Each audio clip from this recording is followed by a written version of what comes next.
안녕하세요. 사연에 빠지다의 DJ 민영입니다.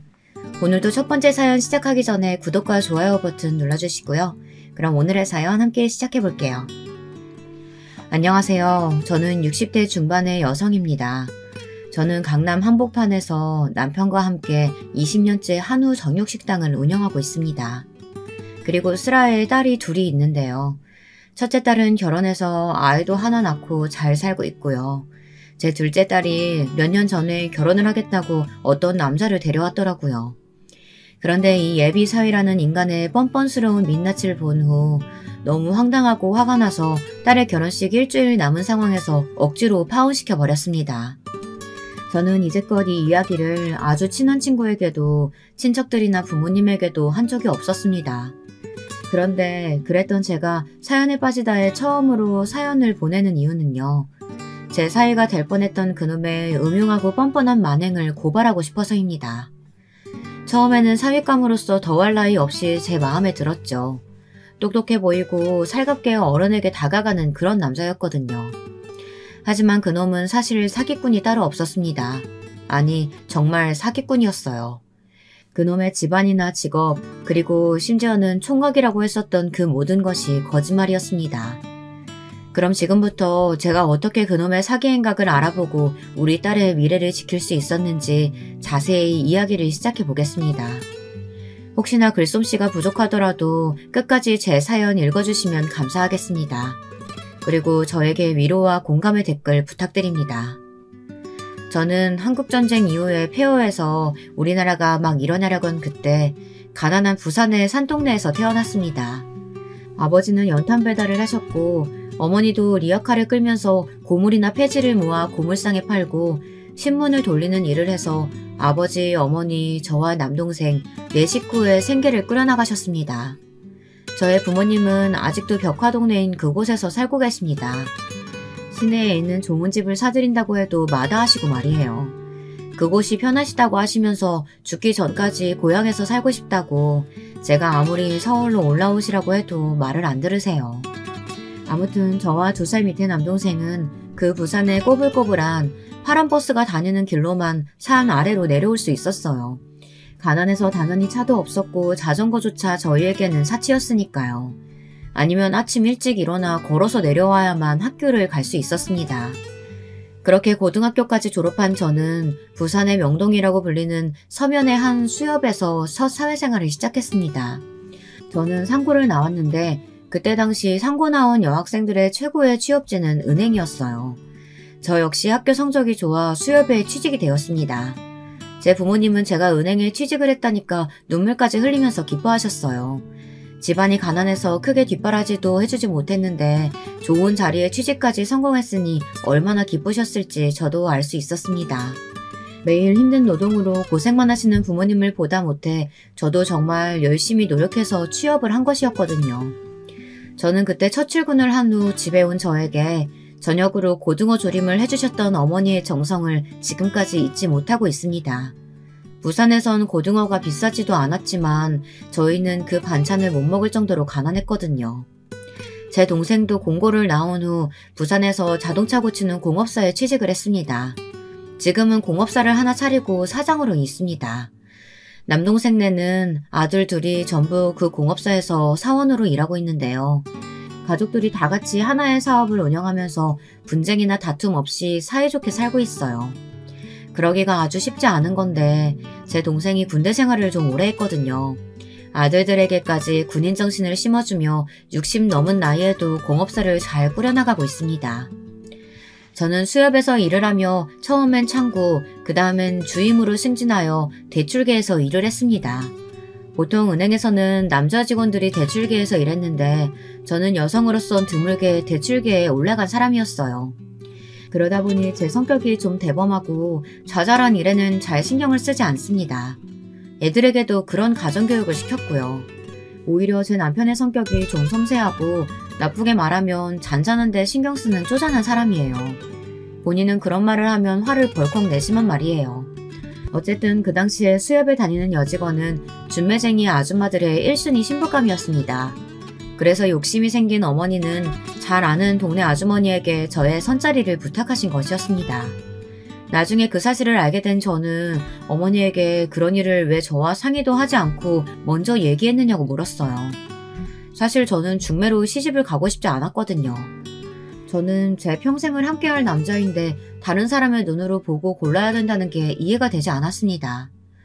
어머니, 어째서 그런 중요한 말을 저한테 얘기 안 해주셨어요? 저는 사귀고 싶은 사람이 따로 있단 말이에요. 아니, 그럼 그 얘기를 왜 안 했어? 그럼 네가 좋아하는 그 사람 엄마한테 소개시켜줘야지.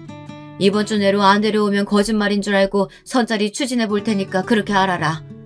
엄마도 너같이 자랑스러운 딸 있으면 좋은 혼처 잡아서 시집 보내고 싶은 게 솔직한 마음인 거야.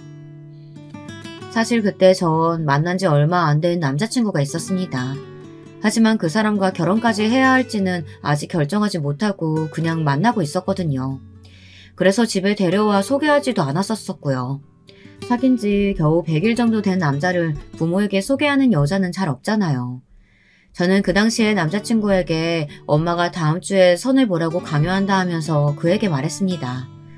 저는 사귀고 있지만 선은 그냥 한번 보는 것이고 한두 시간 만나고 나면 끝날 것이라고 생각했습니다. 그래서 쉽게 남자친구에게 저 선 보겠다고 털어놓았습니다. 그런데 그 사람은 펄쩍 뛰면서 반대를 하더라고요. 제가 너무 남자 만나는 걸 안일하게 생각한다면서 말이에요. 사실은 그때 사귀고 있던 남자가 제 남편인데요. 남편은 화를 내며 절대로 선은 보지 말라고 자기가 그냥 어머니께 인사를 드리겠다고 했습니다. 그리고 이틀 후 바로 남편은 우리 집에 인사를 드리러 와 우리 부모님께 점수를 아주 많이 따고 돌아갔습니다. 아니 경희야, 왜 이런 멋있는 남자 사귄다고 말을 못했어? 내 다음 주에 있을 선은 파토낸다고 아줌마에게 전화할게. 어디로 봐도 멋있는 남자구나. 잘했네, 잘했어. 그래, 군대는 어디로 갔다 왔다고? 해병대? 오, 그럼 남자답겠네. 남자 하나는 잘 골랐네, 우리 딸이. 그래, 그럼 상견례 날짜 한번 잡아봐라. 그 이후 남편의 불조저 같은 추진력으로 결혼 준비며 양가 상견례도 일사천리로 진행이 되었습니다. 남편은 부산 시내에서 유명한 횟집 아들이었고 우리 은행의 VIP 고객이었습니다. 그 말을 듣자 제 친정엄마는 진작 그 이야기를 안 했다면서 저에게 나중에 두고두고 잔소리를 하셨습니다. 그런 좋은 사윗감을 놓칠 뻔했다면서 다행이라고도 하셨어요. 시댁이 부자면 혹시 그렇게 생각하는 분들도 계실까 해서 미리 말씀드리는 건데요. 저희 시부모님은 정말 착한 분들입니다. 막장 시어머니의 괴롭힘이나 머리채 잡고 싸우는 고부 같은 건 저에겐 완전 먼 나라의 이야기였습니다. 지금은 두 분 다 돌아가셨지만 시어머니께선 저에게 입버릇처럼 말씀하시곤 했습니다. 너무 잘하려고 할 필요 없다면서 그저 아들 부부가 의좋게 잘 살기만 바란다고 말이에요. 20년 전에 저는 직장을 그만두고 남편과 함께 한우 전육식당을 개업하였습니다. 그 때문에 서울에서 살게 된 이후부터 시어머니께서는 굳이 시댁에 오지 않아도 된다고 하시더라고요. 저희 시어머니도 횟집을 오래 운영하시다 보니까 가게가 얼마나 바쁜지는 다 알고 계셨던 거예요. 예, 며느라, 너희들이 서울에서 식당 개업한다고 하니까 이 시애미는 마음이 참 좋구나. 앞으로 바쁘고 명절에도 쉴 수 없을 텐데 집에 꼭 오지 않아도 돼. 식당은 명절에도 장사가 잘 되잖아. 앞으로 열심히 일해서 돈 많이 벌어라. 어머니, 그래도 명절 당일에는 시댁에 와야죠. 며느리 된 도리로 어떻게 그래요. 어머니 아버님께 인사는 드리고 갈게요. 저는 사장이 되었지만 서빙이나 주방을 모두 직원들에게 맡기지는 않았습니다. 홀이 바쁘면 홀에 가서 서빙도 하고 주방이 바쁘면 주방에서 고기를 썰거나 반찬을 만들기도 했습니다.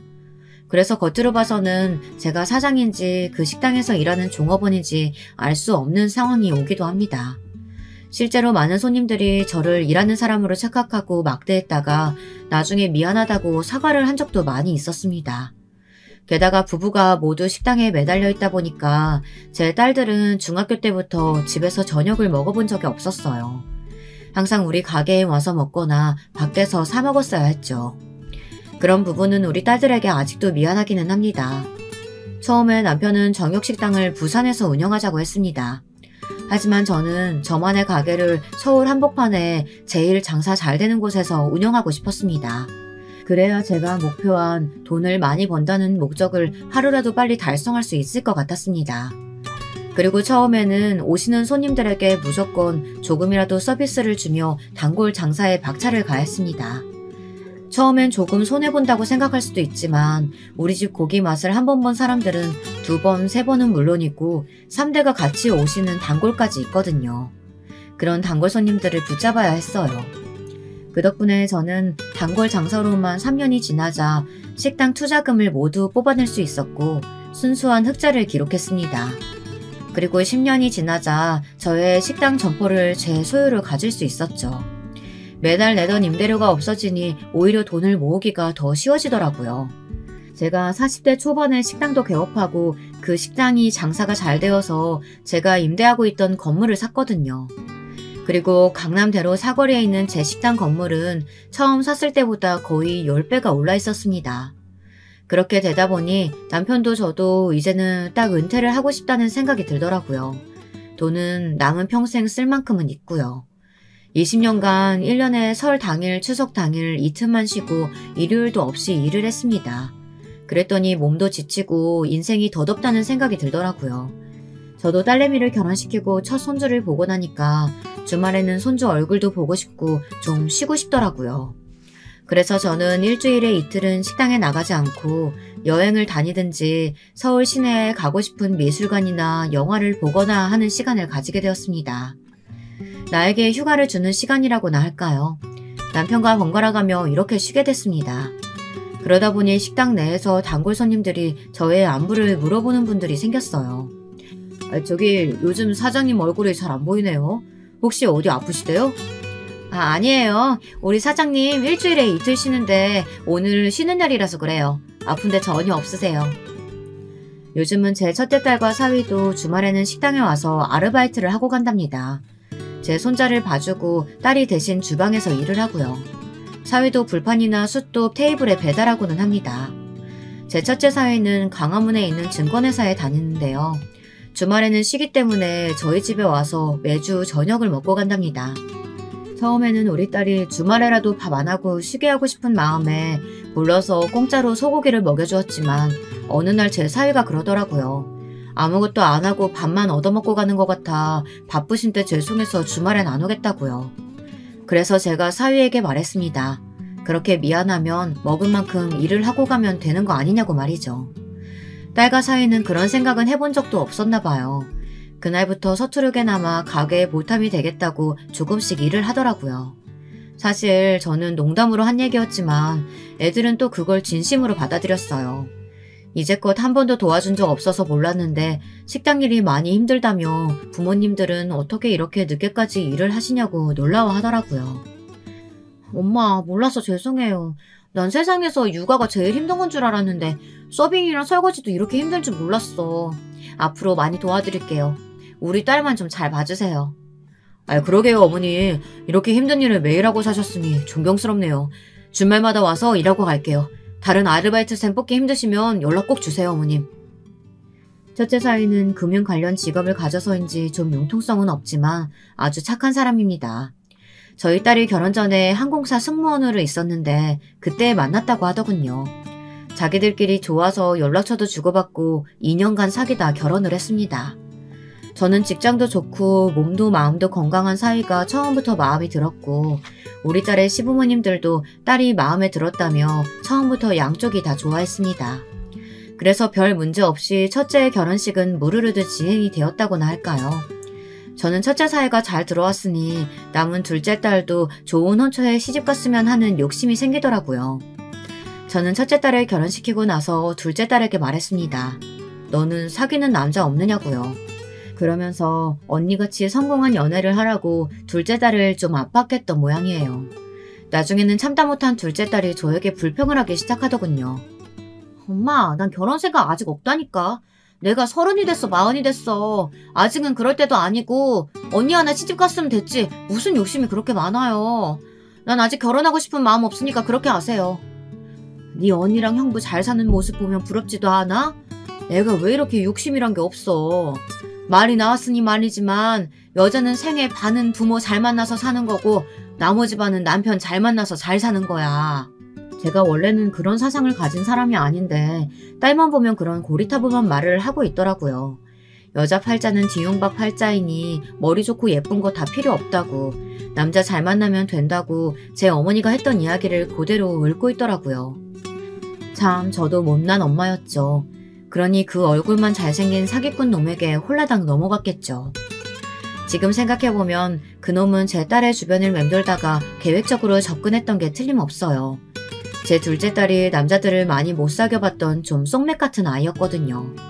그래서 무턱대고 자기를 좋아하고 떠받들어주는 남자를 아무 의심 없이 믿었던 것 같습니다. 아무튼 그 남자는 제 딸의 연인이 되기 위해 입에 발린 거짓말을 하고 칭찬도 하고 그랬던 것 같습니다. 처음엔 제 딸은 자기를 예쁘다고 말하는 그 사람을 믿지 않았습니다. 믿기는커녕 정말 눈이 빈 거 아니냐고 막말하면서 그 사람을 떼어내려고 했었답니다. 사실 엄마인 제가 봐도 제 둘째 딸은 엄청 예쁜 얼굴은 아니거든요. 하지만 그놈은 제 딸을 이미 타겟으로 삼았으니 딸의 주변을 맴돌면서 어떻게든 엮여보려고 발버둥을 쳤더라고요. 제 딸이 좀 비싼 차를 타고 다니고 좋은 회사를 다니니까 그것 때문에 그놈이 달라붙지 않았나 하는 생각이 듭니다. 제 딸은 차에 대해서 말도 안 되는 허영심이 있어서 지금까지 외제차를 끌고 다니거든요. 절대로 남편이 사주지 않았지만 말이에요. 몇 년 전 딸이 직접 1억 5천만 원이나 주고 샀는데요.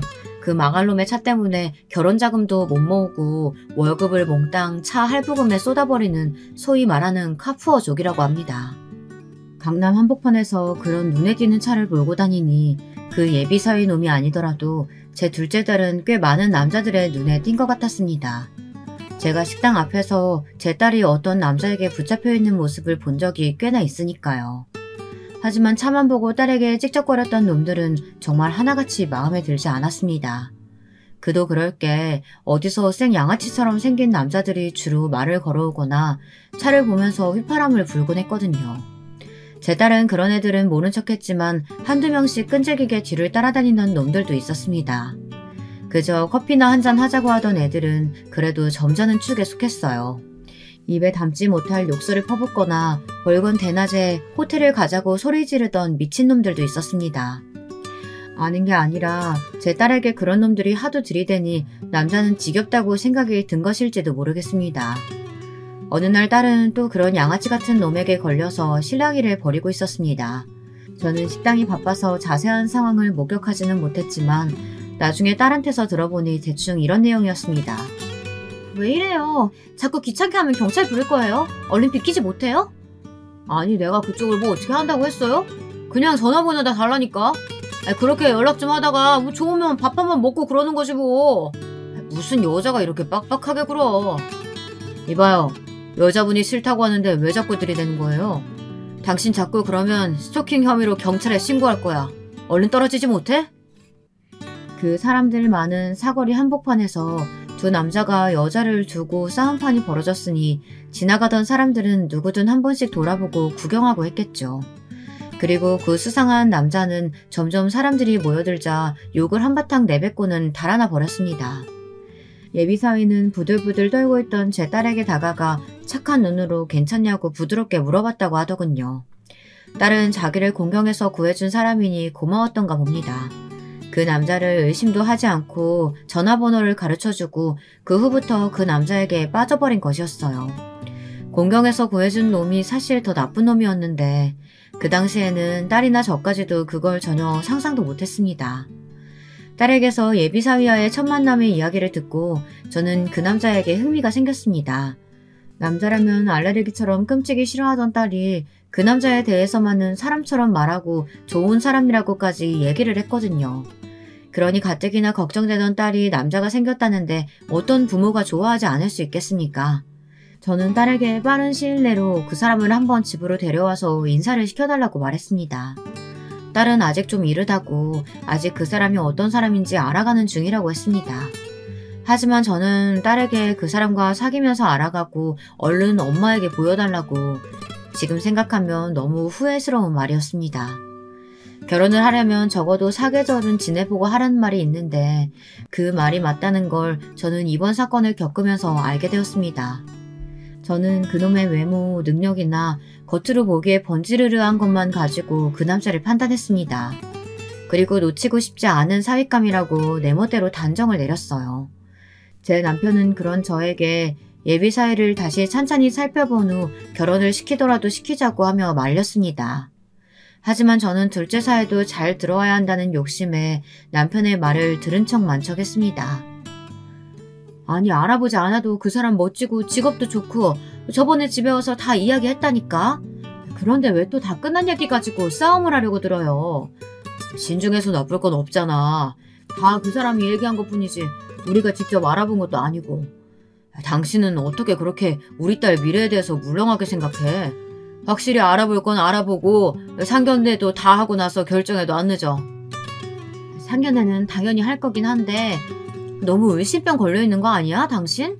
어떻게 뒷조사를 해? 사람을 믿어야지. 불법적으로 뒷조사하는 거 그거 그 사람에겐 범죄잖아. 그냥 우리 예비사위 믿읍시다, 여보. 제가 믿고 따랐어야 할 사람은 바로 제 남편이었는데 그때는 그걸 몰랐습니다. 그리고 딸 역시 자기를 구해준 사람에 대한 환상에 젖어 있었어요. 저도 마찬가지고요. 그런 상황에서 도와준 사람을 당연히 믿게 되지 않겠습니까? 남편은 몇 번이나 신중히 생각하고 결정하자고 외쳤지만 딸과 저의 귀에는 하나도 제대로 들어오지 않았습니다. 그 사기꾼 놈은 자기가 외제차 파는 사업을 한다고 했습니다. 그것이 차에 관심 많던 우리 딸의 마음에 쏙 들었던 것입니다. 그리고 그놈은 어떻게 했는지는 모르겠는데 딸을 만나러 나올 때마다 다양한 차를 바꿔 타고 왔다고 하더라고요. 그것도 비싼 세단 아니며 외제차로만 딸을 데리러 왔답니다. 둘째 딸은 자기 차를 놔두고 그 예비 사이에 차만 타도 행복하다고 하면서 웃었습니다. 그리고 집에 와서 온통 그 사람 얘기하고 어딜 갔다 왔다느니 뭘 했다는 얘기도 하니까 저도 사위에 대한 기대를 안 할 수가 없더라고요. 엄마, 요즘에 그 사람이랑 데이트하면서 정말 살맛이다. 그 사람은 어떻게 내가 좋아하는 것만 잘 알아서 딱 맞춰서 데려갔는지 몰라요. 오늘도 자동차 모터쇼에 갔다 왔어요. 나 이 사람이라면 정말 취미도 맞고 얼굴도 내 취향이라 잘 살 수 있을 것 같아요. 어머, 그러니? 그렇게 좋은 사람이면 엄마한테 한번 데리고 와봐. 말 나온 김에 이번 일요일에 집에 한번 데려와. 인사하고 상견례 날짜 잡아보자, 응? 내가 너만 시집 잘 가면 근심이 하나도 없을 것 같아. 그 예비 사위는 딸과 3개월 정도 사귀자마자 조바심을 내며 상견례를 하자고 하더랍니다. 딸은 조금 신중히 생각하고 싶었지만 제가 너무 좋아하는 모습을 보고 얼른 인사를 시켜드리고 결혼하자 마음을 먹은 모양이었습니다. 하긴 제가 딸에게 그 남자 놓치면 다음엔 남자 만나기 힘들 거라고까지 얘기를 했으니까요. 지금은 너무나 딸에게 미안한 마음뿐이네요. 좀 더 우리 딸을 믿지 못하고 저 역시 결혼을 너무나 쉽게 생각했습니다. 첫째 딸이 정말 단기간에 결혼을 성공하고 지금까지 잘 살고 있었기 때문에 둘째도 그럴 거라고 믿어 의심치 않았습니다. 저는 딸에게 상견례 하기 전 예비사위를 데리고 집에 와서 저녁이나 먹고 가라고 말했습니다. 식당에서 보고 싶기도 했지만 그래도 일하는 직원들에 대한 예의가 아니라고 생각했습니다. 그래서 가게에서 만든 반찬들을 좀 싸갖고 와서 저녁을 항상 잘 차려주었어요. 그런데 그날 집에 온 예비사회는 조금 이상한 반응을 보이더군요. 딸에게 어디 사느냐고 꼬치꼬치 묻고 좋은 동네 사니까 집에 좋을 거라고 멋대로 상상을 했었던 모양이에요. 아, 그 현대 아파트 산다고? 34평? 생각보다 크진 않네, 평수가. 자기네 언니는 결혼했고 자기만 부모님이랑 같이 산다고 했지? 응. 근데 무슨 문제라도 있어? 아까까지 들떠서 좋아하더니 지금은 별론가? 말이 없네. 응? 아니, 그렇게 생각하지는 않았어. 자기는 어머니가 사장이시라면서 그런데 조금 검소하신 건가 해서. 예비사회는 딸을 스포츠카에 태우고 우리 집에 오며 이런 대화를 했다고 하는데요. 저는 파혼한 뒤에나 딸에게서 들은 이야기라 더 성질이 나더라고요. 한데 알고 봤더니 그날 타고 왔던 사위놈의 스포츠카는 사위 것이 아니고 중고로 나온 메모를 제 멋대로 끌고 나온 것이라고 하더군요. 나 참 어이가 없어서 제 딸이 거짓말을 한 것도 아니고 자기 멋대로 우리 집이 엄청 부자라고 착각한 건 그놈 쪽이지 않나요? 그런데 저런 소리를 뻔뻔스럽게 했다니 정말 인간 말종이 따로 없었는데 말이죠. 딸도 그저 농담이려니 했고 그놈도 황급히 얼버무리고 우리 집으로 왔습니다. 사실 제가 집이나 가구, 가전에 큰 욕심이 없습니다. 그래서 집안에 10년이 넘은 가전제품들이 대부분인데요.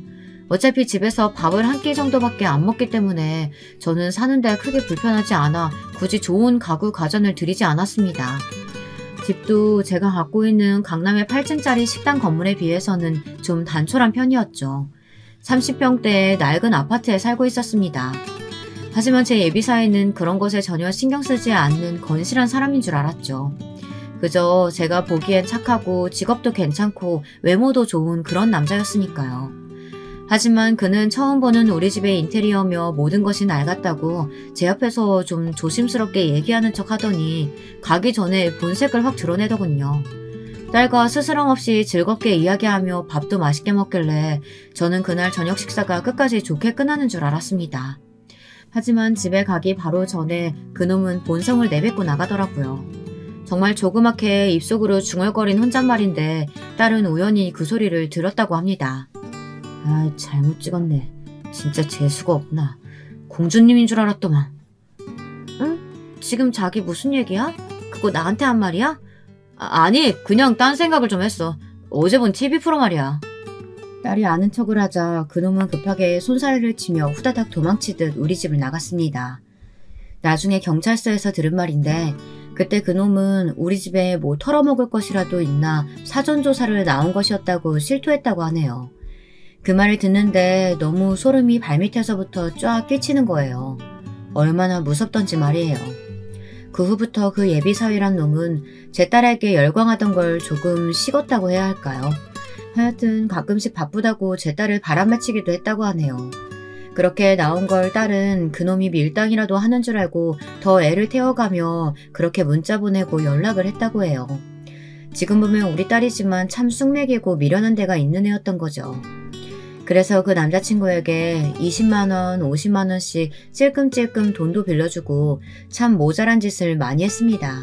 그놈의 생일에 좋은 옷을 사주고 자기도 차 할부금을 털어넣느라 용돈도 없으면서 남자친구가 새 차를 사면 할부금도 몇 달을 대신 내주고 했다고 하네요.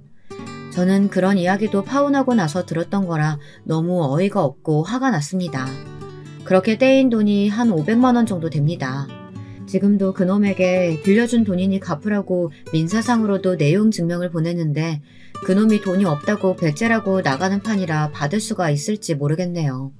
그놈이 우리 집에 와서 인사를 드리고 저녁도 먹고 간 후 한 달이 지나자 딸은 상견례를 하기로 했다며 삼성동에 있는 호텔에서 오후 2시에 만나기로 했다고 하더라고요.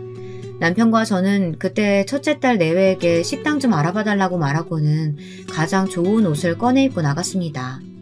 하지만 저도 남편도 장사하는 사람이라 좋은 옷이라고 해봤자 남편은 한 벌뿐인 양복이었고 저는 첫째 딸 결혼식 때 입었던 혼주 한복이 다였습니다. 그래서 조금 불편하긴 했지만 저는 그 자리에 혼주 한복을 입고 나갔어요. 그랬더니 그쪽 시어머니 될 분이 저한테 입을 삐죽거리면서 뭐라고 하더라고요. 어머 뭐니 주리야? 너희 엄만 웬 한복을 입고 나오신 거야?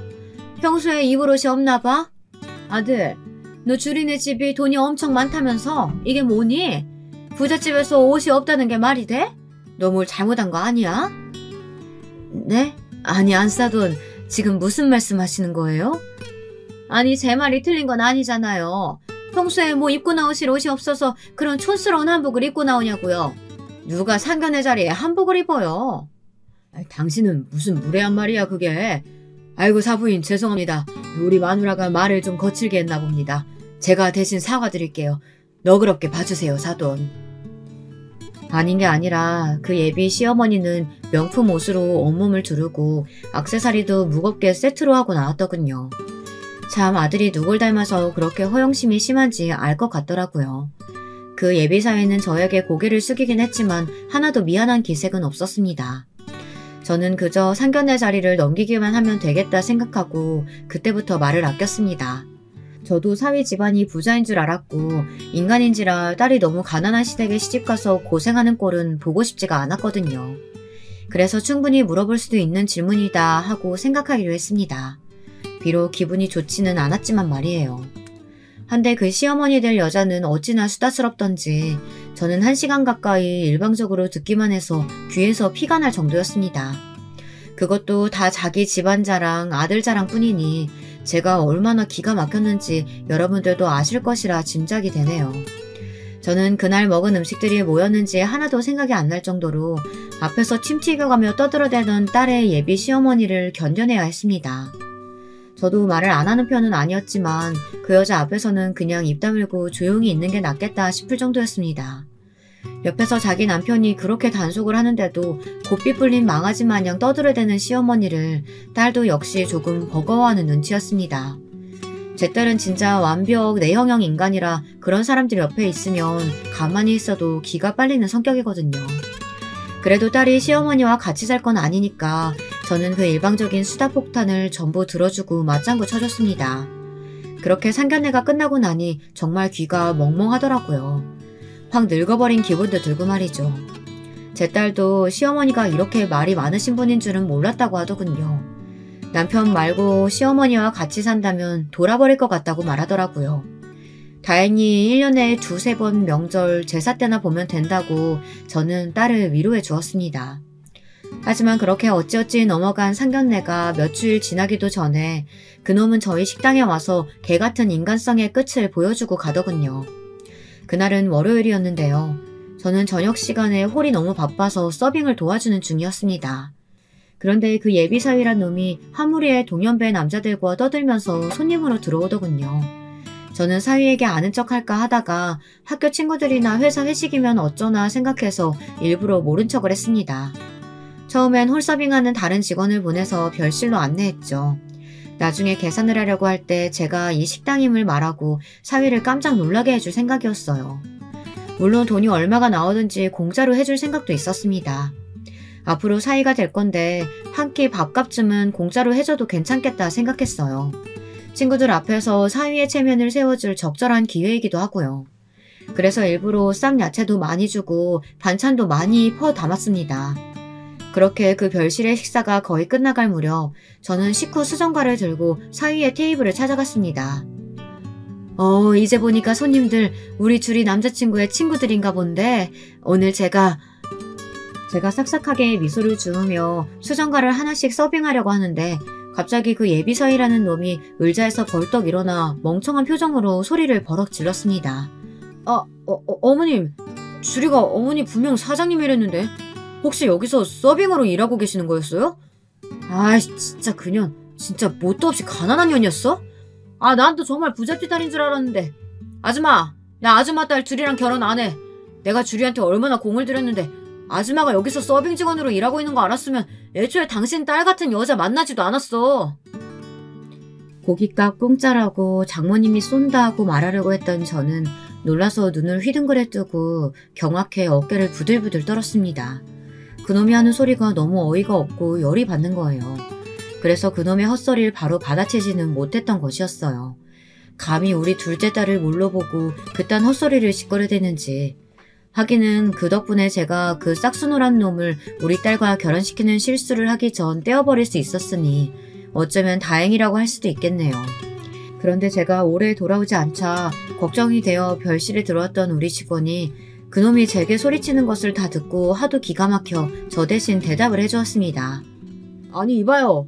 당신 누군데 우리 사장님에게 함부로 말하는 겁니까? 우리 사장님이 여기 이 식당 오너예요. 그리고 이 건물 건물주라고요. 건물주. 뭘 알고 얘기하는 건 맞아요? 됐어 김군. 내가 해결할게. 이봐 너 말이면 다 아는 줄 알아? 저는 머리끝까지 화가 나서 방금 한 말을 주워 담으려고 어버버거리는 그놈의 멱살을 잡고 바닥에 확 패대기 쳤습니다.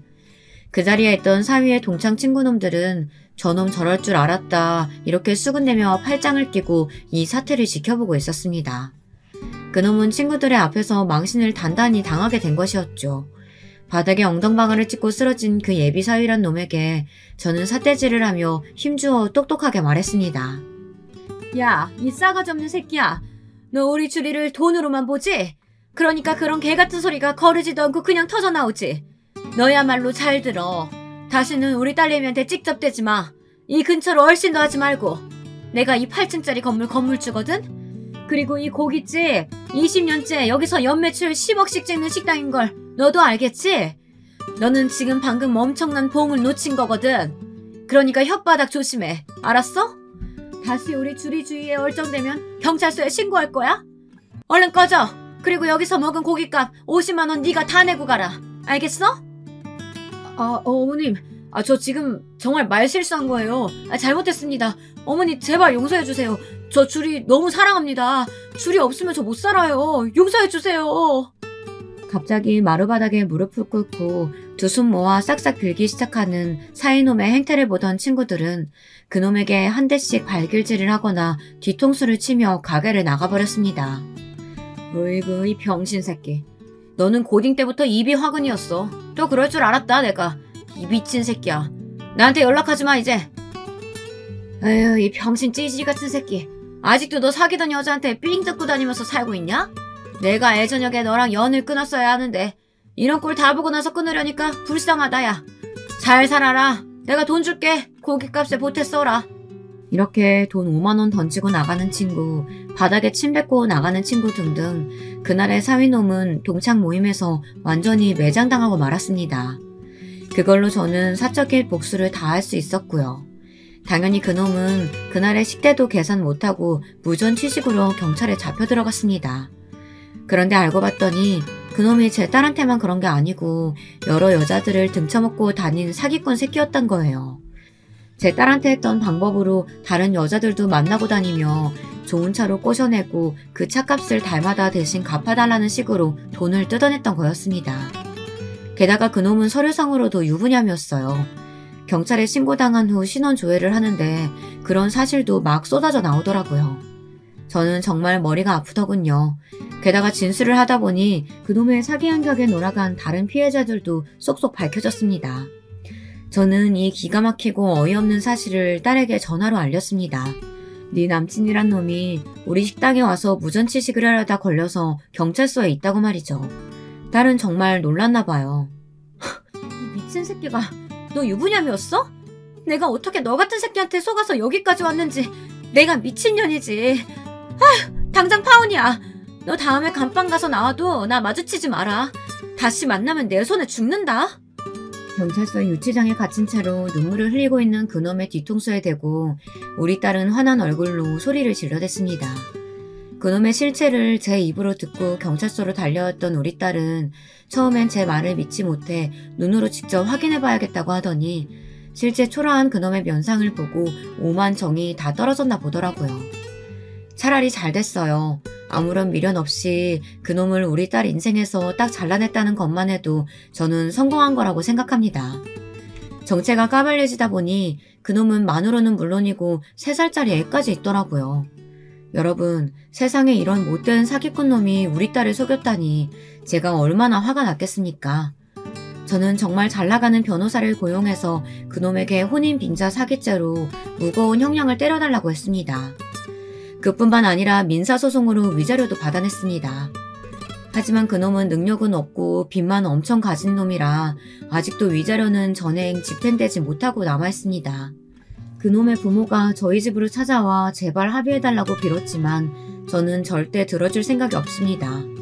마음 같아서는 그 노인네들도 싸잡아 사기꾼으로 고소하고 싶었지만 정확한 물증이 없으니 어쩔 수 없더군요. 그 어처구니 없는 일이 일어난 지 이제 1년이 다 되어서야 사건이 종결되고 그놈은 깜빵으로 들어갔습니다. 제 딸뿐만이 아니라 다른 여성 피해자들까지 그놈이 구속되었다는 소식을 듣자 저와 우리 딸에게 감사 인사를 하려고 연락이 왔습니다. 다들 그놈의 꼬리를 잡은 건 정말 다행이라고 생각한다고 하더군요. 그 사기꾼 놈이 안 잡히고 계속 활개를 쳤으면 제 딸 이후로도 줄줄이 피해자가 늘어나지 않았겠습니까? 이렇게 그 사기꾼 놈은 죗값을 치르고 있고요. 제 딸은 다시 평온한 나날을 보내기까지 고생을 좀 했습니다. 하지만 그놈이 너무 못된 사기꾼 새끼이다 보니 오히려 있기는 편했다고 하더라고요. 제 둘째 딸은 당분간 결혼은 할 생각도 없고 남자들도 만나기 싫다며 회사를 그만두고 호주에 워킹 홀리데이를 갔습니다. 영어 공부도 하고 몸으로 부딪히는 일들을 좀 하고 싶다고 하면서 허락해 달라길래 무조건 가라고 했죠. 저도 그놈의 사기꾼 사건에서 좀 벗어나려고 한동안 일만 열심히 했습니다. 확실히 몸을 움직이니 잡생각이 없어져서 좋더군요. 둘째 딸은 내년 연말에 워킹홀리데이에서 돌아온답니다. 거기서 타공일을 배워서 정말 힘든 일이지만 열심히 하고 있다고 하더군요. 그놈 덕분이라고 하긴 뭐하지만 우리 딸이 기술을 배웠다니 정말 든든하고 기특했습니다. 그깟 결혼이 뭐라고 우리 딸에게 압박을 주고 좋은 남자 만나라고 딸에게 잔소리를 시전했는지 모르겠어요. 결혼이랑 출산이 뭐 인생의 필수 요건도 아니고요. 저는 교회를 다니고 있는데요.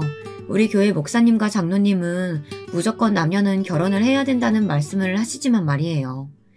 요즘 세상엔 그렇지 않은 인생도 충분히 자아실현하는데 지장이 없다는 생각이 들었네요. 우리 60, 70대들이 살던 시대랑은 많이 다른 세상이잖아요. 남자든 여자든 혼자 살아도 불편할 거 없고 오히려 어디든지 편하게 갈 수 있고요. 요즘 유행하는 해외 한 달 살기 같은 것도 우리 딸은 생각하고 있더라고요. 저는 우리 딸의 그런 자유로움이 부럽습니다. 저도 어느 정도 나이가 더 들어서 여행이 힘들기 전에 남편과 훌쩍 떠나고 싶습니다. 둘이서 해외 한 달 살기나 국내 여러 지역에서 한 달, 두 달씩 사는 그런 생활도 해보고 싶네요. 70 넘으면 다리 힘이 없어서 그러기 쉽지 않을 테니까요. 남편도 제가 그런 생각을 하는 걸 알고 있고 우리 아버지 어머니나 노안으로 돌아가시게 되면 그렇게 하자고 얘기하더군요. 우리 첫째 딸은 제가 없어도 잘 살 것 같고 둘째 딸은 결혼할 생각이 당분간 없다고 하니 얼마나 좋으냐고 하면서 웃더군요. 저도 그렇게 생각합니다. 애들은 다 키워놨고 남은 건 남편과 을좋게 남은 시간을 싸우지 않고 살아가는 것에 의의를 두려고 합니다. 여러분, 오늘 제 사연은 여기까지입니다. 어떻게 재미있게 들으셨는지 궁금하네요. 제 인생에 일어난 무섭고 황당하고 어이없는 그 사이놈의 사기 행각이 지금은 우리 부부 사이를 더 돈독하게 해주었고 제 고루한 사상도 좀 다른 시각으로 바라보게 되었습니다. 그런 점에서 보면 그 사건이 전화위복이라 할 수도 있다고 생각합니다. 다시는 겪고 싶지 않은 일이긴 하지만 말이죠. 한 번이라도 더 겪었다간 큰일 나겠죠. 여러분들도 제 딸처럼 누가 잘해준다고 무턱대고 의지하거나 빠지지 마시고 전신 바짝 차리시길 바랍니다. 그놈이 깜빡에 들어가서 더 이상 피해자가 안 나오는 것이 다행이지만 세상엔 정말 다양한 사기꾼도 범죄자들도 많으니까 항상 조심하시길 바라겠습니다. 유난히 춥고 긴 겨울이라고 합니다. 감기 조심하시고요. 따뜻한 마음으로 함께 나누는 연말이 되시길 바랍니다. 긴 이야기 들어주셔서 감사합니다. 여러분, 두 번째 사연 시작하기 전에 좋아요와 구독 꼭 눌러주실 거죠? 그럼 두 번째 사연 바로 시작합니다. 제 얘기는 솔직히 제 입장에서 그리 유쾌한 일은 아니고 어떤 면에선 이게 잘한 것인지 살짝 자신이 없기는 해요.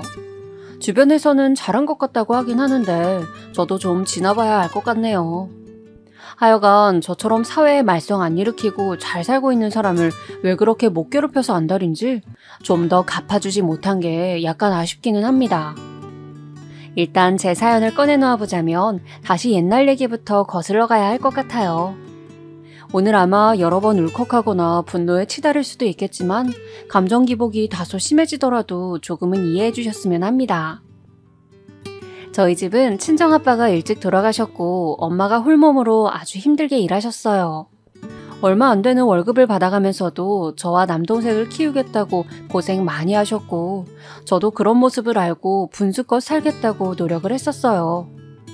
남동생은 저랑 3살 차이가 나는데 자기를 그렇게 예뻐해주던 아빠가 돌아가신 것에 대한 충격이 많이 컸었나 봐요. 전 초등학교 5학년, 동생은 2학년 때였거든요.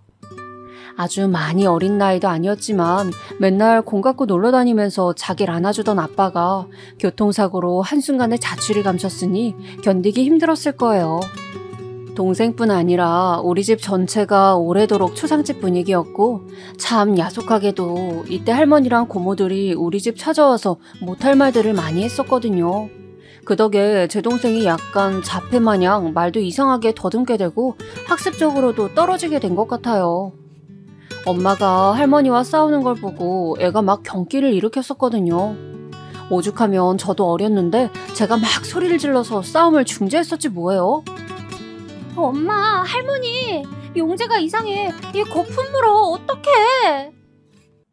실제로 거품을 물고 그랬던 건 아니었고 동생이 막 발을 구르면서 울고 소리를 질렀는데 제가 좀 과장되게 말하긴 했어요.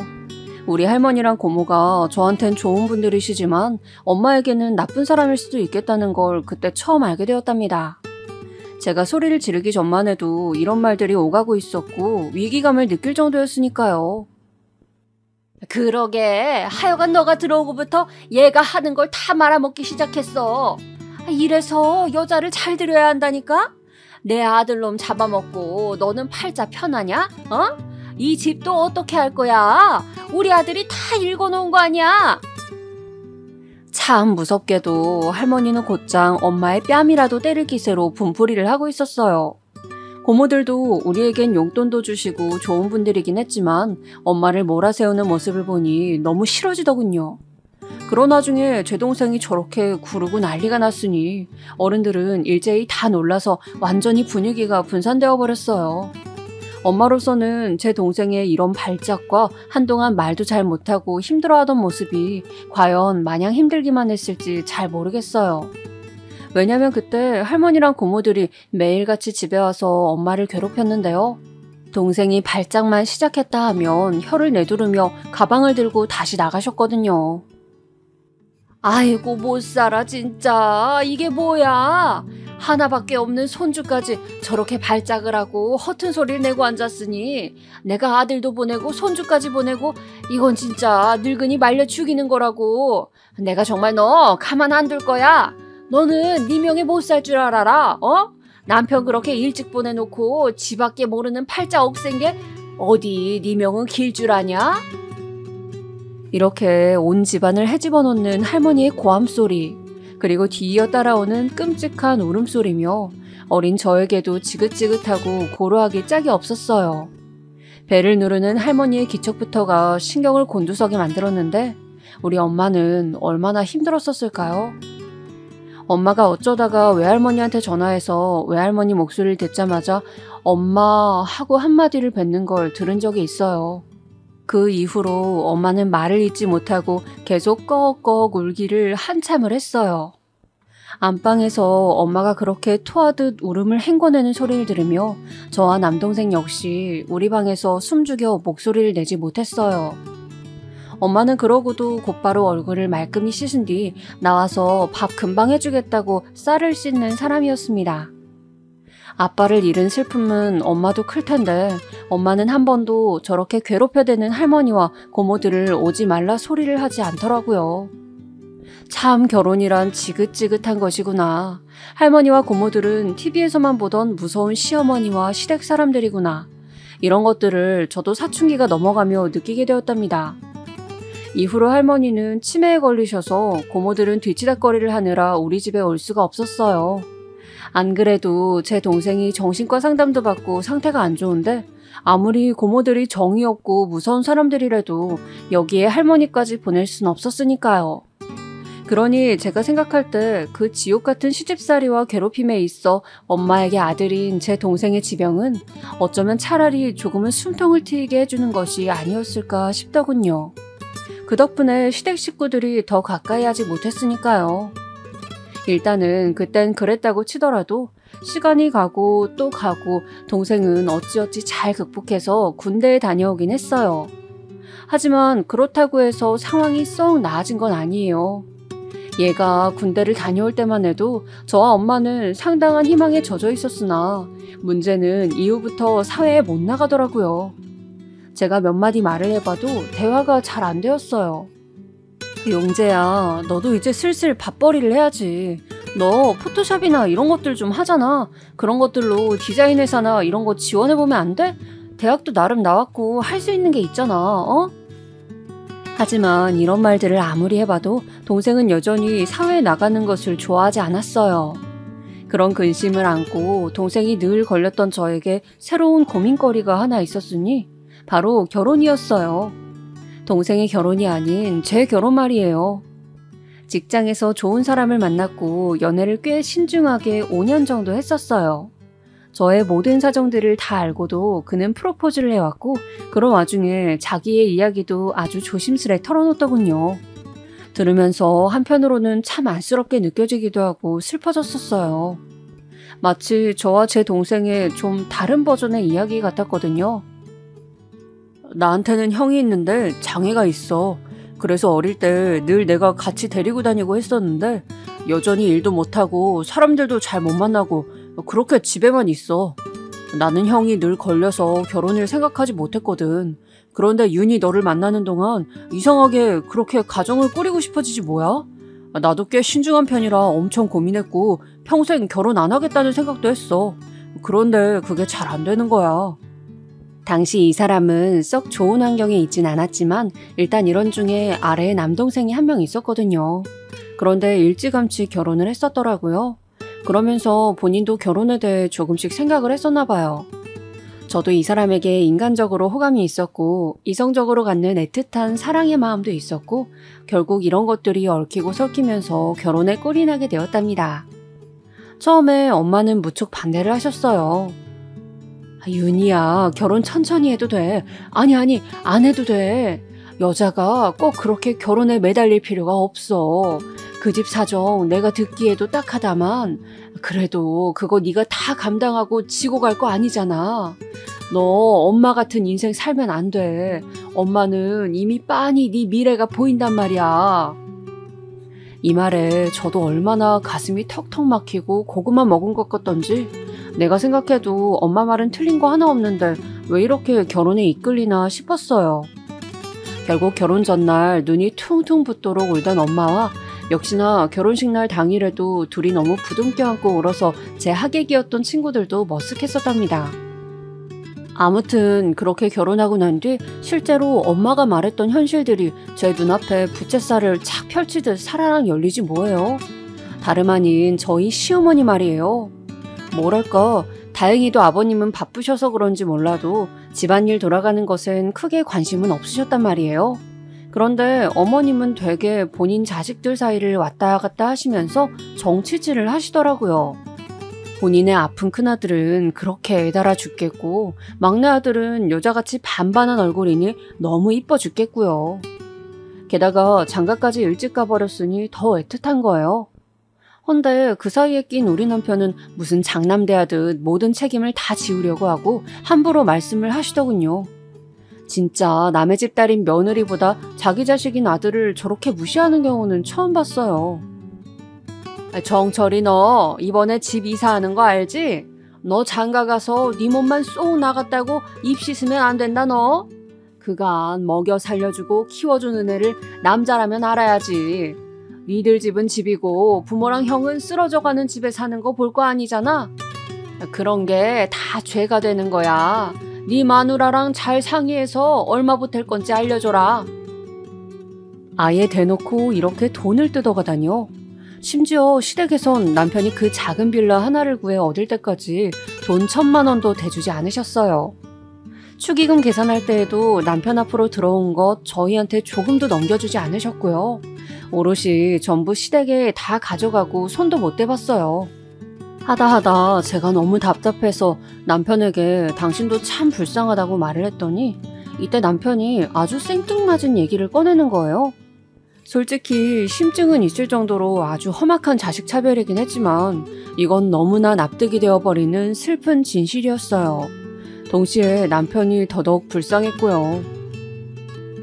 저기 이런 말을 너무 늦게 해서 미안해. 그런데 나도 참 어떻게 말을 해야 할지 모르겠더라. 이런 얘기 나 말고 다른 사람한테 해보는 게 처음이어서 말이야. 친구들도 이런 내용을 모르거든. 뭔 말을 하려고 저렇게 뜸을 들이나 했는데 뜸을 들일 만한 얘기였었더라고요. 사실 나는 어머니의 친아들이 아니야. 어머니가 따로 계셔. 그런데 너무 어릴 적 일이라 어디 계신지 모르겠어.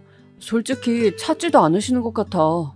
나도 지금 어머니 때문에 너무 마음고생을 해서 그런지 날 두고 가신 친어머니가 그렇게 보고 싶지 않아.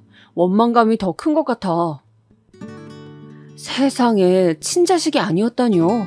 이 사실을 들으니 너무 놀랍기도 하고 사실 시댁과 그리 왕래가 잦은 게 아니니 중요한 내용이 아닐 수도 있지만 어쨌든 참 충격적이더라고요. 좀 너무 야멸찰 만큼 우리 남편만 차별하시기에 그냥 혼자 속으로 슬쩍 생각하고 넘겼던 얘기이긴 해요. 근데 설마 이게 사실일 거라곤 진지하게 생각해 본 적이 없었는데 말이에요. 난 진짜 뭐랄까 소위 눈칫밥이란 걸 너무 많이 먹고 자란 것 같아. 그래서 처음에도 당신 눈도 잘 못 쳐다보겠더라고. 물론 너무 예뻐서 연애하고 싶은 마음에 그랬던 것도 있지만 말이야. 혹시 날 싫어하면 어떡하지? 마음에 안 들면 어떡하지? 내 어떤 태도가 거슬리면 어떡하지? 이런 것들을 자꾸 생각하게 되나 봐. 이 말을 들으니 남편이 너무 안쓰럽게 생각이 되어 안아주게 되더군요. 왠지 모르게 제 남동생이 생각이 나는 거예요.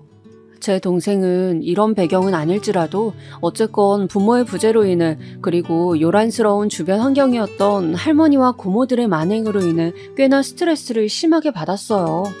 그걸로 자폐 현상도 왔었고 우리 남편은 그 정도는 아니라지만 어쨌건 엄청 눈치 보며 늘 눌려서 자라왔던 거예요. 우리가 같이 결혼해서 집을 구할 때도 오롯이 남편이 개미처럼 열심히 모아둔 돈과 제 돈을 같이 보태어 빌라를 얻게 되었어요. 이건 시댁에는 비밀로 한 것이지만 저희 친정엄마가 사두신 빌라 건물이 있었거든요. 거기 2층에 들어가게 된 거예요. 근데 굳이 비밀로 할 필요도 없었던 게 시댁에서는 정말 놀랄 만큼 둘째 아들인 우리 남편의 결혼에 대해 관심이 없더라고요. 며느리네 집이 어느 정도인지 이런 것도 별로 상관이 없고 그저 결혼할 돈이 있으면 우리 좀 줘라 이런 입장이었어요. 저한테도 어느 날 어머니가 앉혀놓고 비슷한 소리를 하시더군요. 얘, 니네 아주버님이랑 서방님 좀 봐라. 다들 사는 거 쉽지 않아. 네 동서도 저 고깃집 하나 해서 먹여 살린다고 아주 생으로 고생을 하고 있어. 니들 결혼했다고 니들끼리만 잘 살면 안 돼. 가족끼리 서로 돕고 살아야지, 어? 뭐 여기까지는 저는 그냥저냥 들은 게 있으니 넘기려고 했고 어머니에 대해서 너무 스트레스 받지는 않으려고 했어요. 그런데 여기서 나타난 복병이 있었으니 바로 동서였답니다. 저랑 서방님은 그다지 얼굴 볼 일도 없었고 뭐가 그렇게 바쁜지 늘 동해 번쩍 서해 번쩍 어린 자기 딸도 잘 안 놀아주고 늘 밖으로 돌더라고요. 그래서인지 동서는 늘 스트레스가 많고 맨날 싸우는 거예요. 제가 알기로는 서방님이 그리 바쁘면 돈이라도 좀 벌어주나 했더니 그것도 아니더라고요. 동서는 허구한 날 어쩌다가 시댁에서 마주칠 쯤이면 그렇게 어머님한테 서방님 욕을 해대고 있었어요.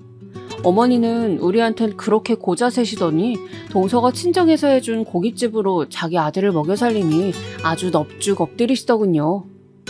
어머니, 이 사람 말이에요. 어제 집에 들어왔어요. 어제 집에 들어온 게 왜 문제인 줄 아세요? 그 전날, 전전날 이렇게 내리 외박을 했단 말이에요. 우리 수정이가 뭘 했는 줄 아세요? 아빠는 집에 있었다가 없었다가 하니까 술래잡기를 하는 술래 같대요. 언제 또 집에 올 거냐고 하는데 이게 뭐 말인지 방구인지? 어떻게 지 자식한테도 이런 소리를 듣고 살아요, 이놈의 인간은? 저렇게 말을 맵게 버릇없이 해대도 어머니는 그냥 아이고 아이고 곡소리만 하시는 거예요. 똑같이 나오는 레파토리는 아주 제가 2절 3절까지 외울 지경이랍니다. 아이고 이걸 어쩌냐. 내가 다 미안하다. 아가 네가 좀 참아줘라. 불쌍한 애다. 이걸 그렇게 무슨 돌림 노래도 아니고 연신 이어서 하다가 아니면 구간을 바꿔서 계속 반복하시더라고요. 그러니 동서도 한풀이를 실컷 하다가 제풀에 지쳐서 떨어져 나가고 그러면서도 또 이혼은 안 하고 사는 게 희한하더군요. 근데 이거야 뭐 자기 남편이랑 있는 일이고 그 남편을 낳아준 시어머니한테 한탄하는 거니 그렇다 치자고요. 왜 이 불똥이 저한테 튀는 것이며 대체 동서랑 저랑 무슨 연관이 있길래 저를 상무시를 해대는 걸까요?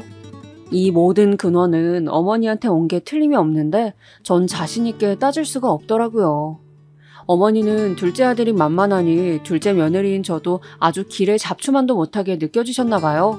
동서 달랜답시고 상견례 때 잠깐 나눈 저희 집 속사정까지 동서한테 다 해버리셨더라고요. 왜 그런 사적인 얘기까지 동서가 다 알고 나불나불거리는 걸까요? 형님 근데 직장 언제 다시 다니실 거예요? 애기 준비한다고 그만두신 거죠? 근데 뭐 형님 그전에 다니신 회사는 아주버님이랑 같은 곳 아니신가? 급여가 그렇게 높지 않을 텐데 말이에요. 애기 낳고 다시 복귀하기도 힘들 거고 요즘은 애엄마들은 거의 다 마트 계산대로 돌리잖아요. 대체 무슨 말을 하고 싶은 건지 저도 약간 짜증이 나서 이제 너까짓 건 내 남편이며 나를 무시하나 싶어 날석에 대답했어요.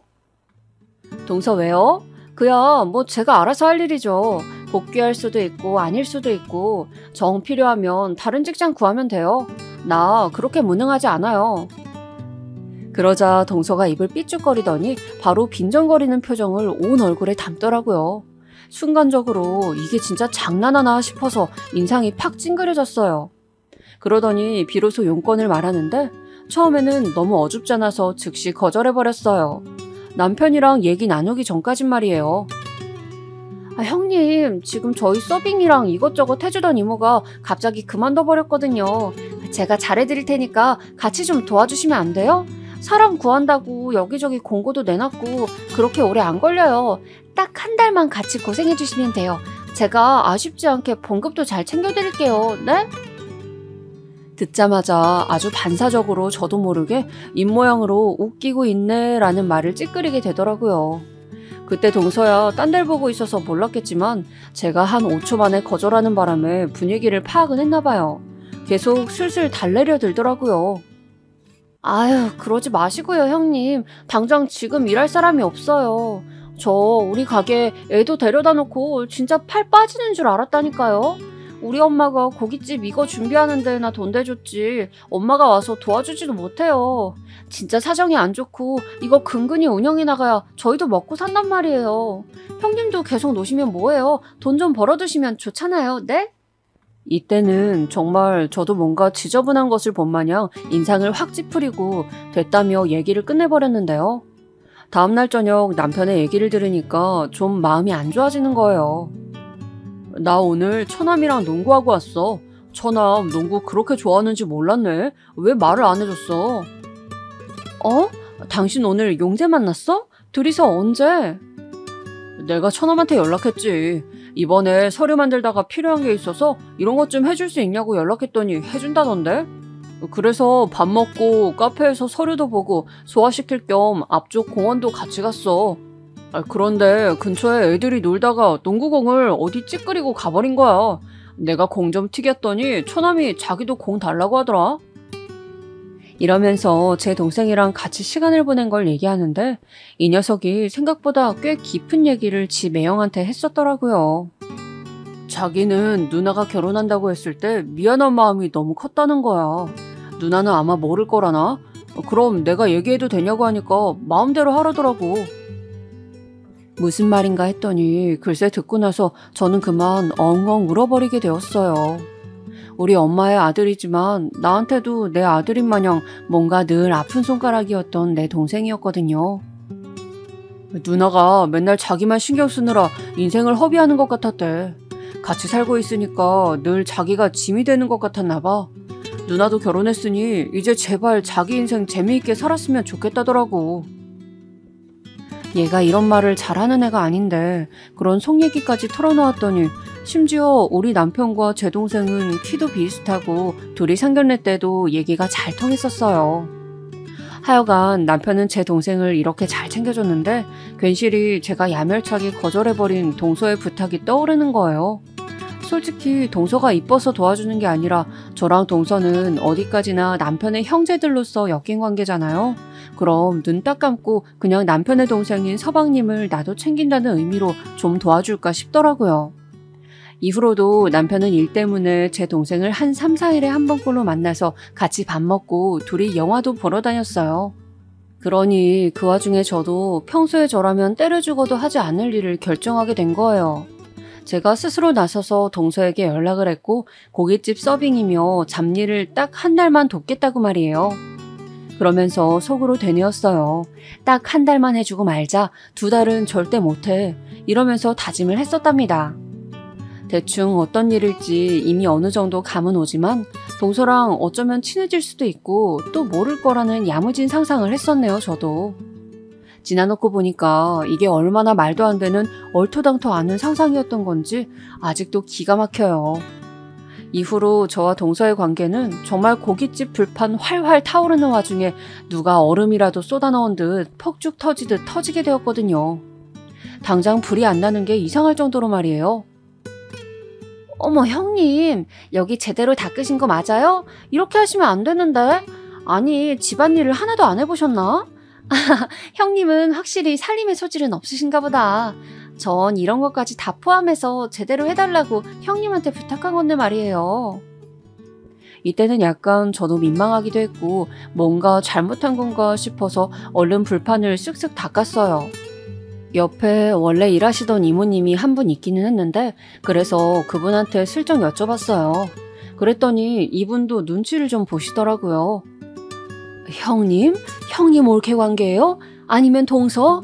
하여간에 그건 그렇다 치고 어쩌다가 도와주러 온 거예요? 그러시면서 외려 저에게 물으시는데 뭔가 표정이 약간 불안하신 게 아군인지 적군인지 알고 싶어 하시는 것 같더라고요. 보아하니 직원들도 분위기가 안 좋은 것 같고 저도 약간은 빗장을 풀고 말씀을 드렸어요. 동서가 하도 도와달라고 해서 오긴 했는데 저도 저한테 이 일이 잘 안 맞는 것 같아서 불편해요. 이모님, 저기 질문이 하나 있는데 이 앞전 이모님은 왜 그만두신 거래요? 그랬는데 이분은 처음에 저를 수상스럽게 쳐다보더니 말을 안 해주려고 하시더군요. 아유, 몰라. 나한테 묻지 마요. 내가 하여간 지금 돈 나갈 때가 많아서 어쩔 수가 없어. 사람이 알고 있는 게 있어도 다 말하면서는 못 사는 법이야. 이러면서 마구 회피하시는데 좀 오바스러울 정도로 이상한 거예요. 하여간 이 정도로 봤을 때 충분히 여기 분위기가 썩 좋지 않다는 정도는 알 수 있었습니다.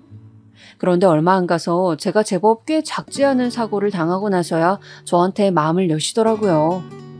이때 동서가 절 대하는 걸 보고 제가 본인에게 있어서 적군은 아니다, 적어도 스파이는 아니라고 생각을 하셨나 봐요. 저는 이날을 기점으로 완전히 동서에게 정이 떨어지고 말았거든요. 고기 굽다가 손을 제대로 뒤었고 진짜 위험한 상황이었어요. 화상 입고 어쩔 줄을 몰라서 눈물까지 터진 저에게 동서는 대수롭지 않다는 듯이 어물쩍 넘기려는 거예요. 무슨 어디 나온 뉴스 기사를 무미건조하게 읽듯이 제대로 쳐다보지도 않고 대충 답하더군요. 아, 다치셨어요? 저기 밴드 있지 않나? 이모, 밴드 좀 갖다 주세요. 저는 너무 어이가 없어서 다시 말을 했는데 돌아오는 답은 더 황당한 거예요. 아니, 동서, 나 병원 가야 될 것 같은데 손 여기 좀 봐봐. 이대로 어떻게 다시 뭘 하라는 거예요? 이때 너무 흥분해서 평소 동서가 아랫사람이지만 반말은 안 하겠다는 제 다짐도 무너진 채 엉성하게 말하고 있었어요. 동서는 그러던지 말던지 그냥 무시하더라고요. 밴드 좀 붙이면 될걸요? 지금 너무 바쁜데 정 아프시면 좀 이따가 브레이크 타임 때 다녀오시면 안 돼요? 여기 저랑 이모님이랑 둘만 하기에는 진짜 죽어난단 말이에요. 형님 편한 시간대 쓰려고 부탁드린 게 아니잖아요. 조금만 참아주세요 좀, 네? 사람이 아프다고 하는데 듣지도 않고 평일날 저를 12시간째 부려먹으며 밥 먹을 시간도 촉박하게 주고 지는 손톱에 네일아트나 하러 자리를 비우고 말이에요. 이걸로 슬슬 짜증나던 차에 터진 사고라서 저도 몹시 화가 나 있었어요. 아닌 게 아니라 진짜 여기가 좀 저렴한 고깃집이라 그런지 사람들은 마구 들이치고 동서는 그걸 보고 고함을 질러가며 저한테 일을 시켜대는 거예요. 제 사나워진 표정을 보고서 그제야 여기 이모님이 이야기를 해주시는데 진짜 기도 안 차는 거예요. 아유, 보아하니 좋은 사이는 아닌가 봐. 그러게 남이라도 못할 일을 왜 가족 간에 와서 해주고 원수가 되냐고요. 우리 사장님, 내가 진짜 조심스럽게 하는 말이지만 보통 성격이 아니야. 여기 앞에 그만둔 이모님도 사장님이 하도 괴롭혀서 그만둔 거예요. 나야 좀 숙달이 됐다지만 그 이모는 적응도 못하고 사장님도 말을 못되게 하니까 못 참은 거지. 나도 여기 오래 있을 생각은 없어요. 그러면서 들은 얘기는 뭔가 좀 불안하더라고요. 월급을 아주 짜게 준다는 거예요. 그쪽은 아무리 뭐 형님 동서라지만 제대로 합의는 되고 온 거예요?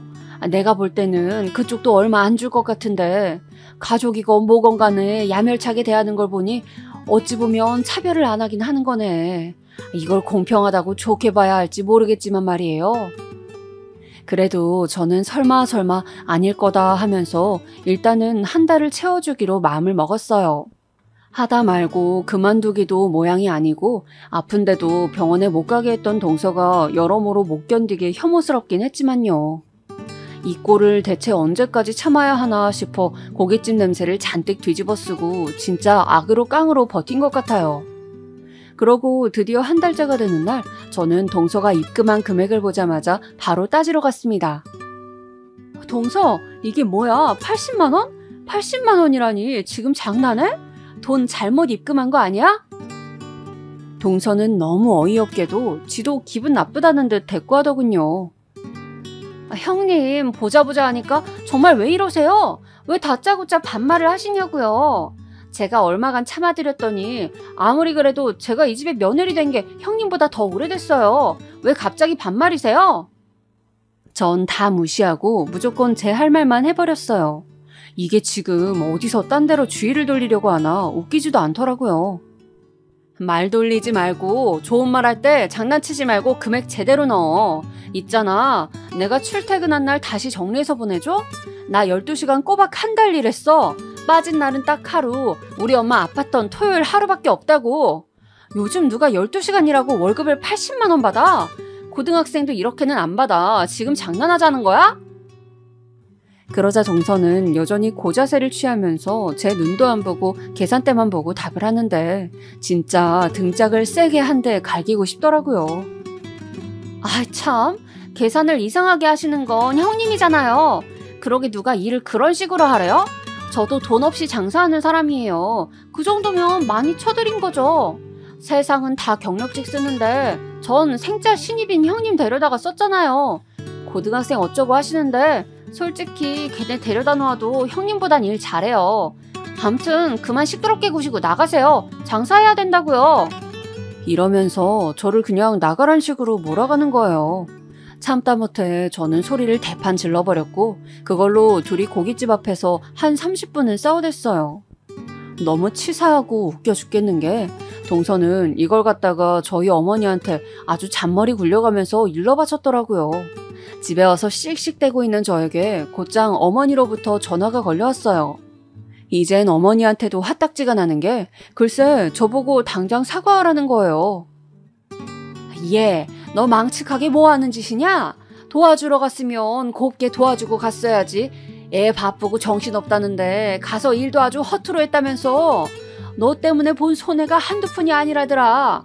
그거 다 말 안 하고 가족이라 써줬다는데 돈 적게 줬다고 가게 앞에서 난리를 쳤다며? 네 동서 아주 너 때문에 못 살겠다고 아까 울며불며 전화가 왔어.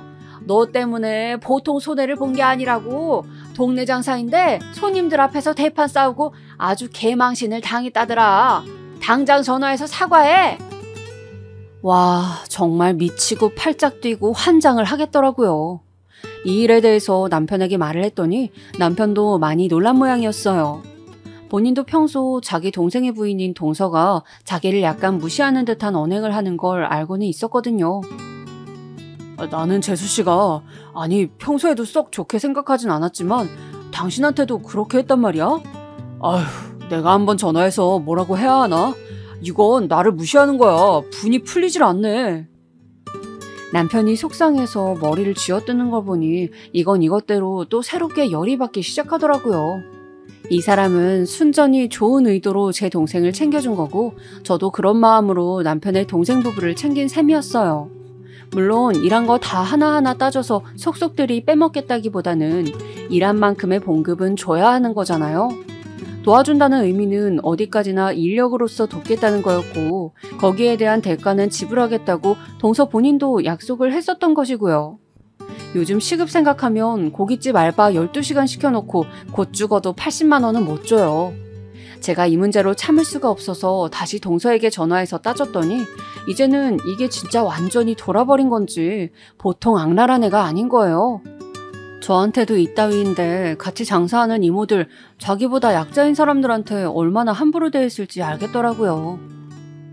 아, 진짜 왜 이렇게 사람 귀찮게 해요, 형님? 전화 그만 작작하라고요. 나 당신 전화 안 받아.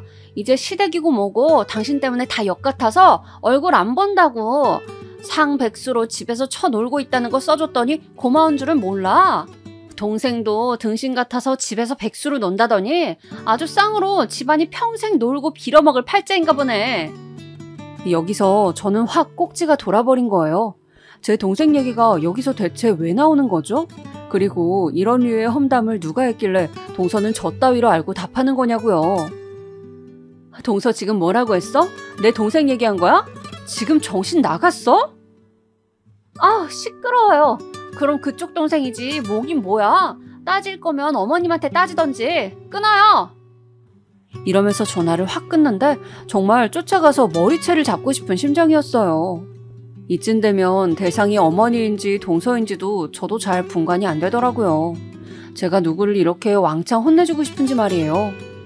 이때 너무 열이 오르고 남편에겐 더 얘기해봤자 해소도 안 되고 속만 상할 것 같아서 엄마에게 말을 했어요. 엄마도 하다하다 이런 생난리는 처음 들어보셨는지 기막혀 하시더라고요. 야, 내가 살며 들어본 얘기 중 제일 기가 막히다. 어디서 그런 물건을 동서라고 얻었어? 너, 네 신랑 그러지 말고 그 집에서 나오라고 해. 친가족이었으면 나는 진즉 이혼시켰어. 좋은 말 할 때 그 집이랑 의절하라고 해. 그리고 그 동서인가 뭔가 걔 끌어내서 무릎 꿇려 사과받으라고. 엄마, 그게 말이 쉬워? 쟤 보통이 아니야. 우리 신랑 의절이고 뭐고 둘째치고 나도 쟤한테 사과받고 싶어. 분해서 잠을 못 자겠다고. 근데 동서 쟤가 진짜 보통 악질 같은 애가 아니라니까. 지보다 만만해 보이면 아주 죽을 때까지 물어뜯고 안 놔주는 애라고. 쟤한테 사과받으려면 나도 팔이건 어디건 제대로 물릴 각오 해야 돼.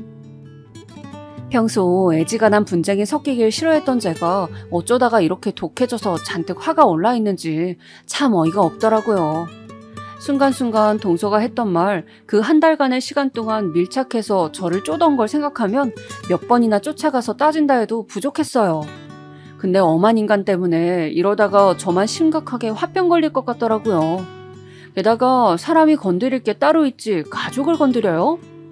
평소 어머니도 얼마나 제 친정에 대해서 뒤에다 대놓고 동서한테 뒷담을 했으면 동서가 아예 대놓고 제 앞에서 우리 가족을 욕받겠어요?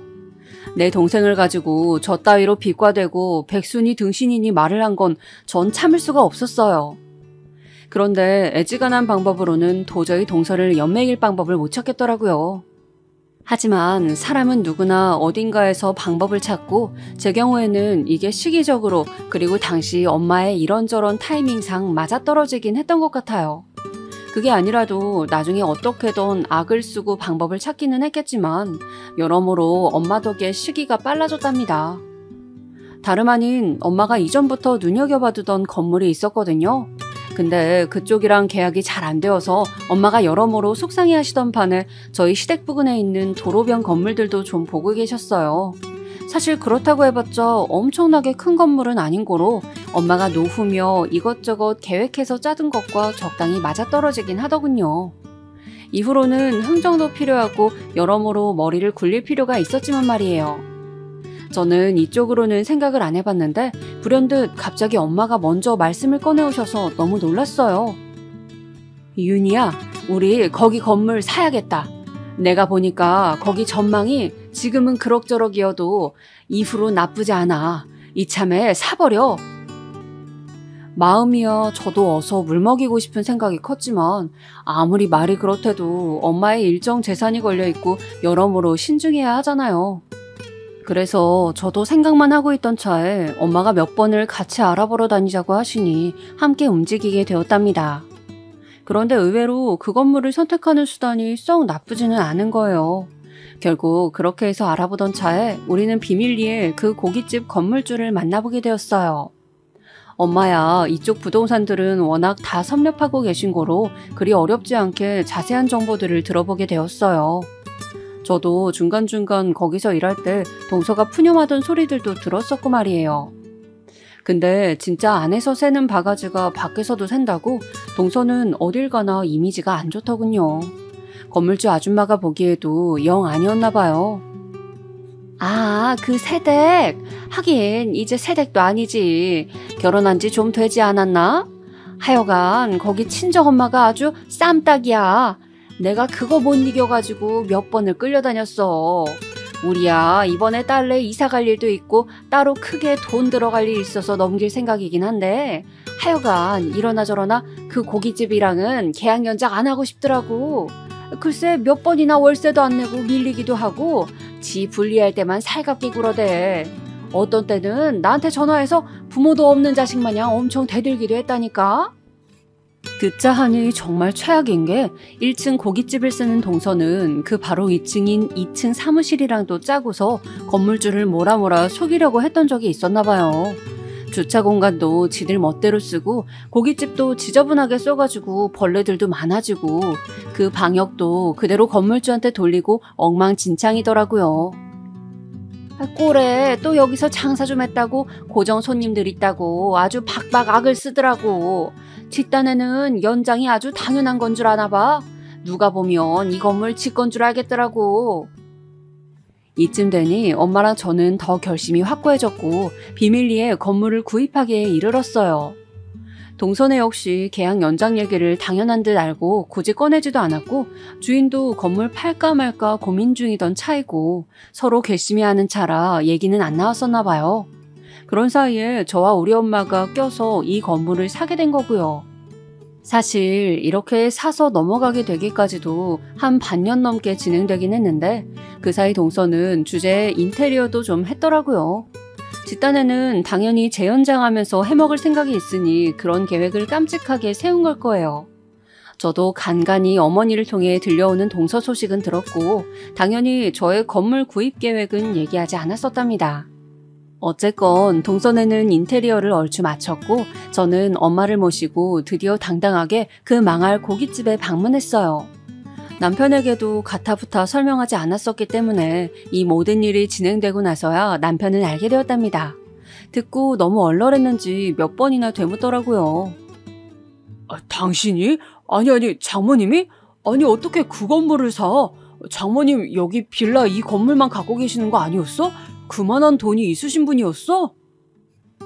우리 남편도 엄마의 재산을 그 정도로만 알고 있었지 이 이상은 알 길이 없었을 거예요.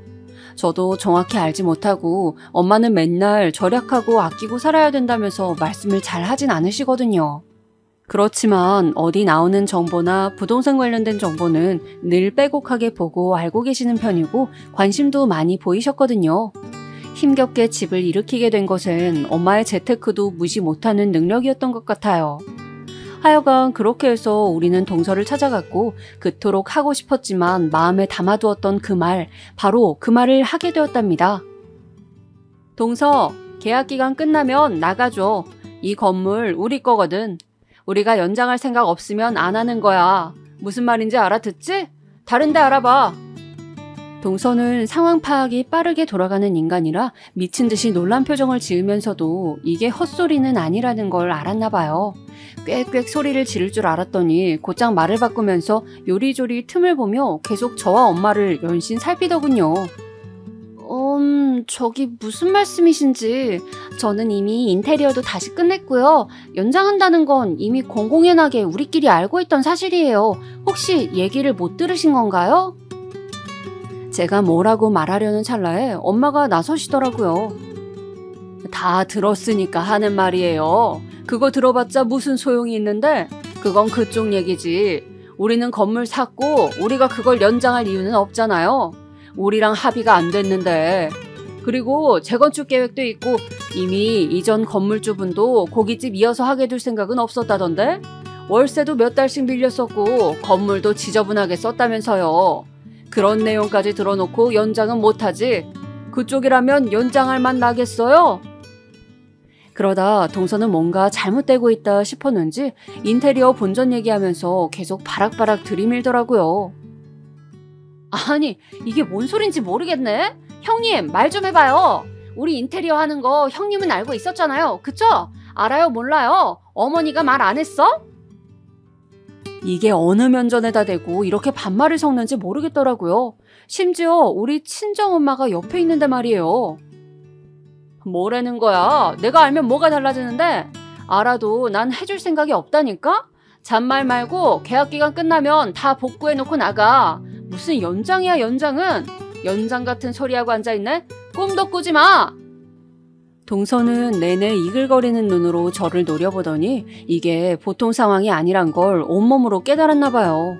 정말 졸렬하게도 강약 약강인 인간이라 더 이상 말을 못 꺼내고 이만 갈면서 어깨를 들썩거리더군요.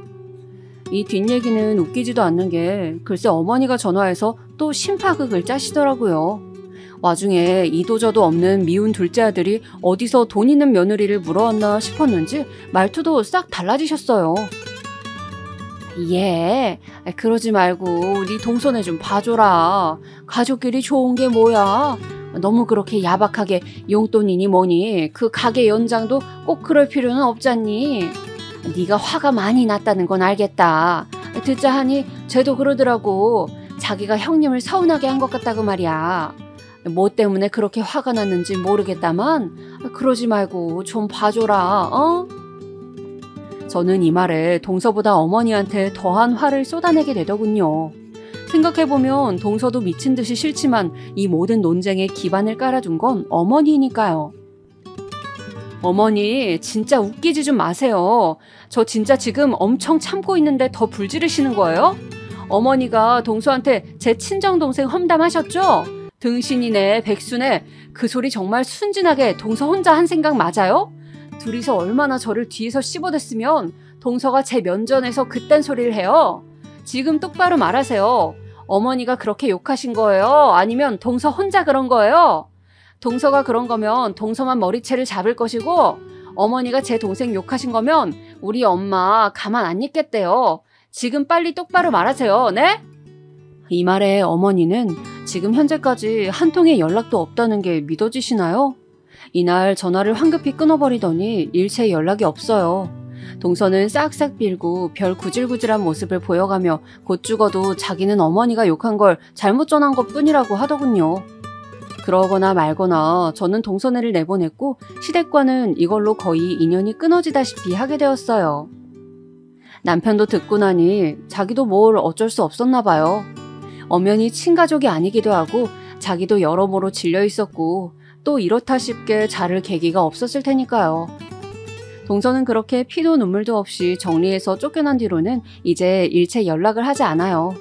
그걸로 완전히 끊어내고 차단하기까지 진짜 별 못 볼 꼴을 다 보긴 했지만 그러고도 분이 풀리질 않더라고요. 제 동생까지 모욕한 걸 보면 진짜 더 못 괴롭혀준 게 아쉬울 정도예요. 하여간 엄마는 그냥 본인 기준에 적당히 합당한 건물을 찾은 것으로 만족하자며 있자고 하시지만 저도 이렇게 한 텀 넘기고 나니 결혼이란 참 어려운 것이란 생각이 새삼 들어요. 남편에게야 아무런 죄도 없고 완전히 그 집에서 끊어져 나오다시피 했으니 그나마 저에겐 다행이란 생각이 들지만 말이에요. 살면서 제가 누군가랑 그렇게 철천지 원수가 될 거라고 생각은 안 해봤는데 이렇게 매이는 관계도 있더라고요. 하여간 어찌되었건 저도 쓰면서 생각해보니 그냥 잘 되었다고 결론을 내리려고 해요. 이제 원래대로 저는 제 삶에 집중하면서 잘 살아가야겠어요. 여러분들도 건강하시고 그럼 안녕히 계세요.